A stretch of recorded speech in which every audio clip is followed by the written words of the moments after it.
আপনাকে স্বাগত জানাচ্ছি। আপনাকেও স্বাগত। যেটি আমাদের আজকের বিষয়, যে সানবার্ন বা রোদে পুড়ে যাওয়া, কি আসলে সানবার্নটা সমস্যা সৃষ্টি করে কখন? সানবার্নটা সমস্যা আসলে এটা সত্যিকার অর্থে সেরকম কোনো সমস্যাই না। যখন আমি দীর্ঘ সময় সানবার্ন বাইরে থাকবো, সানটা বার্ন হবে এবং রিপিটেডলি হতে থাকবে। সান এক্সপোজারে যখন আমরা বেশি থাকব, প্রতিদিনই আমি সান এক্সপোজারে যেতে থাকবো, প্রতিদিনই বার্ন হতে থাকবে, তখন এটা সমস্যা তৈরি করে। কিন্তু হঠাৎ একদিন আমি বাইরে গেলাম, কোনো কারণে সান বার্ন হয়ে গেল, সেক্ষেত্রে আমি বাসায় যত দ্রুত সম্ভব এসে বা যেখানেই সম্ভব আমি ঠান্ডা পানি দিয়ে মুখটা ধুয়ে ফেললাম, বা বরফ যদি থাকে বরফ পানি দিয়ে মুখের যে জ্বালা পোড়া ভাবটা, লাল হয়ে যাওয়া ভাবটা, সেটা দ্রুত কমিয়ে ফেললাম। এসব ক্ষেত্রে এটা সমস্যা, একেবারেই সমস্যা না। কিন্তু দীর্ঘদিন যখন বার্ন হতে থাকে বা অতিরিক্ত যদি বার্ন হয়ে যায়, অতিরিক্ত টেম্পারেচারে অনেক সময় এতটাই বার্ন হয়ে যায় যে সেক্ষেত্রে স্কিনে দেখা যায় যে ধীরে ধীরে ধীরে ধীরে কয়েকদিন পরে লাল ভাবটা কমে আসার পরে ছোপ ছোপ কালো কালো দাগ দেখা যায়। সেটা সমস্যা। তাহলে একজন মানুষ যার কিনা সানবার্ন হয়েছে, সে কিভাবে বুঝবে? সে তার স্কিনের লাল ভাবটা দেখে কি বুঝে নেবে যে তার সানবার্ন হয়েছে স্কিনে? হ্যাঁ, সে এখন কথা হচ্ছে তার লাল ভাবটার পাশাপাশি তার পেইন হবে, ব্যথা থাকবে, তার জ্বালা পোড়া থাকবে। এটা যদি খুব বেশি মাত্রায় থাকে অবশ্যই এটা একটা সমস্যা। এখন সেই ক্ষেত্রে যেটা করতে হবে, সে যখন বাইরে যাবে, তাকে অতিরিক্ত রোদে যদি কাজ করতে হয়, কাজ তো বন্ধ করে রাখা যাবে না, যেতেই হবে, সেই ক্ষেত্রে তাকে ছাতা ব্যবহার করতে হবে।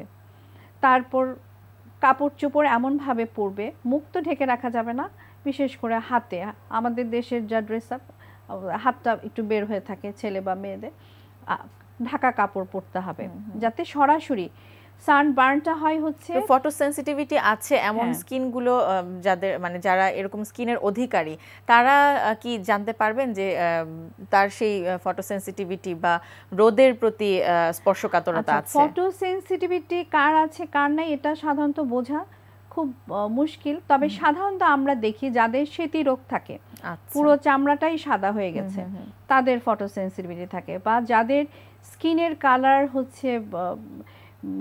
ফেয়ার স্কিন, তাদের দেখা যায় ফটো সেনসিটিভিটিটা বেশি থাকে। তো সেই ক্ষেত্রে তাদের সেইভাবেই ব্যবস্থা নিতে হবে, ক্লথ পরতে হবে, ছাতা ব্যবহার করতে হবে, এবং সানস্ক্রিন ক্রিম ব্যবহার করতে হবে, এবং সেটা বাইরে যাওয়ার 20 থেকে 30 মিনিট আগেই পুরো মুখে সুন্দর করে লাগিয়ে নিতে হবে। লাগিয়ে নিলে আমাদের সূর্যের যে রেটা, আলট্রাভায়োলেট রেটা, যেটা আমাদের স্কিনের উপর সরাসরি পড়ে আমাদের স্কিনটাকে, স্কিনের সেলগুলোকে ডিস্ট্রয় করে দিচ্ছে, সেইটা থেকে প্রতিরোধ করবে, আলট্রাভায়োলেট রেটাকে অ্যাবজর্ব করে ফেলবে। একটু জানতে চাইবো, এই আলট্রাভায়োলেট রে, যেটি সূর্যের ক্ষতিকর যে রশ্মিটা, আসলে দিনের বা কোন সময়টাতে বেশি ক্ষতি করে আমাদের স্কিনে, সেটির কি কোনো স্পেসিফিক সময় আছে কিনা? এটা আপনি একটা খুব সুন্দর প্রশ্ন করেছেন। কথা আমি যে দিনের আমি ভোরবেলা বের হলাম, বাবা সকাল 7-8টায় বের হলাম, রোদটা আমার খুব ভালো লাগছে, হাঁটছি, কিন্তু মনে ভয় কাজ করছে, বিশেষ করে শীতকালে। কিন্তু এটা এরকম ভয় লাগার কোনো কারণ নেই। আবার বিকেলেও দেখা যায় আমার একটু মনে হলো, হাঁটলাম লেকের পাড়ে, ভয়ের কোনো কারণ নেই। ভয়ের কারণ কখন আছে?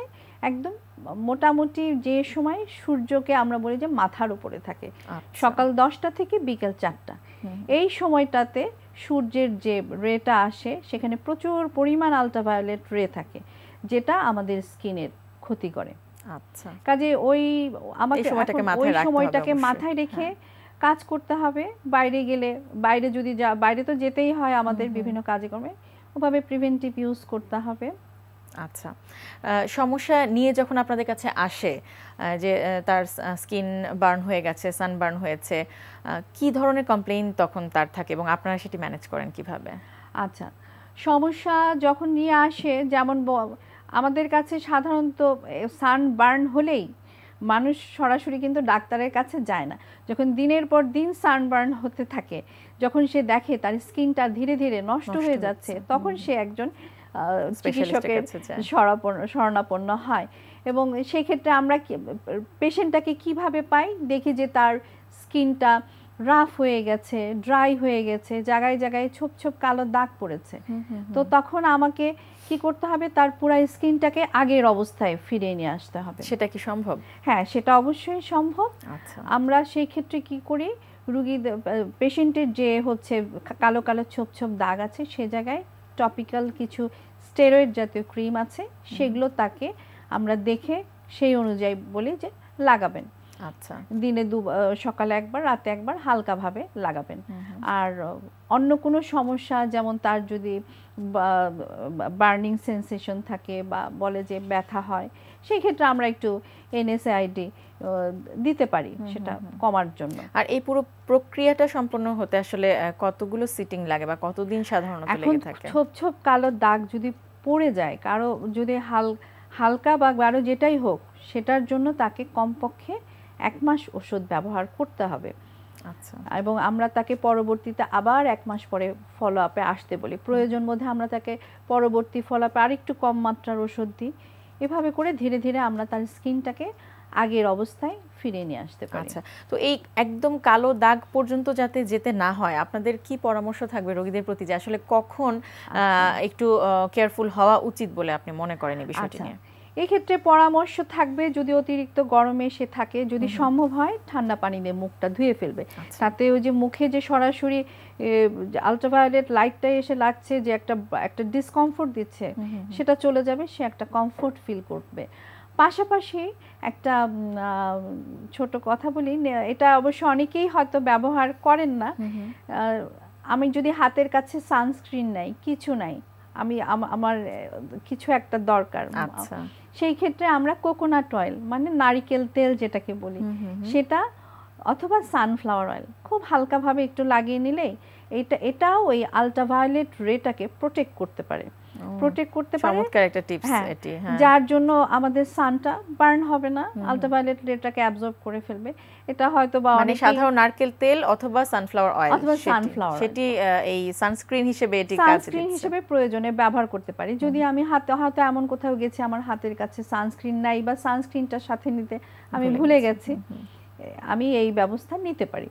কারণ এগুলো সাধারণত অ্যাভেলেবল থাকে। বিশেষ করে আমাদের দেশের মানুষ নারিকেল তেলটা খুব বেশি পরিমাণে ব্যবহার করে থাকে। আচ্ছা, একটু জানতে চাইবো কমপ্লিকেশন যদি সময় মতো চিকিৎসা করা না হয়, বা যেটি বলছিলেন যে একটা সময় কালো কালো ছোপ পড়ে যাবে এবং ড্রাই হয়ে যাবে, এটিও যদি কিওর করা না হয় সময় মতো, সেক্ষেত্রে আসলে কতখানি ক্ষতি হতে পারে স্কিনের? আসলে সানবার্নের যতটা মানে ক্ষমতা আছে, এমন পর্যায়ে নিয়ে যাবে না যে স্কিনকে পুনরায় আমরা আগের অবস্থানে নিয়ে আসতে পারবো না। কারণ সাধারণত বেশিরভাগ ক্ষেত্রে দেখা গেছে আমাদের স্কিনের দুটো লেয়ার আছে, একটা এপিডার্মিস, একটা ডার্মিস। এটা এপিডার্মিসটাকেই সাধারণত ডেস্ট্রয় করে, এপিডার্মিসের যে সেলগুলো আছে সেগুলোকে ডেস্ট্রয় করে। তো এপিডার্মিসে যদি কিছু হয়ে থাকে, সেটা রিকভারি করার সব ধরনের সুযোগ আমাদের এখন হাতে আছে। হ্যাঁ, ডার্মিসে হলে হয়তো বা অনেক সময় আমাদের করার কিছু থাকে না, কিন্তু এপিডার্মিসে যদি হয় আমরা সেটা রিকভারি করে ফেলতে পারি। কাজে সানবার্ন নিয়ে এত ভয় পাওয়ার কিছু নাই, অরিড হওয়ার কিছু নাই, এটার চিকিৎসা আছে এবং আমাদের প্রতিরোধ করারও ব্যবস্থা রয়েছে। আর যেটি বলছিলেন আপনি যে সানবার্নের যখন চিকিৎসা পুরোপুরি শেষ হয়ে যায়, আবার কি হওয়ার একটা সম্ভাবনা থাকে কিনা তাদের ক্ষেত্রে? হ্যাঁ, অবশ্যই থাকবে। চিকিৎসা শেষ হয়ে গেল, আমি আবার সান এক্সপোজড হচ্ছি আরো বেশি ভাবে, তার মানে আপনারা সাথে চিকিৎসার সাথে সাথে কিছু সাজেশনও দিয়ে দেন বা তাদেরকে কিছু পরামর্শ দেন? সব সময় রাখতেই হবে।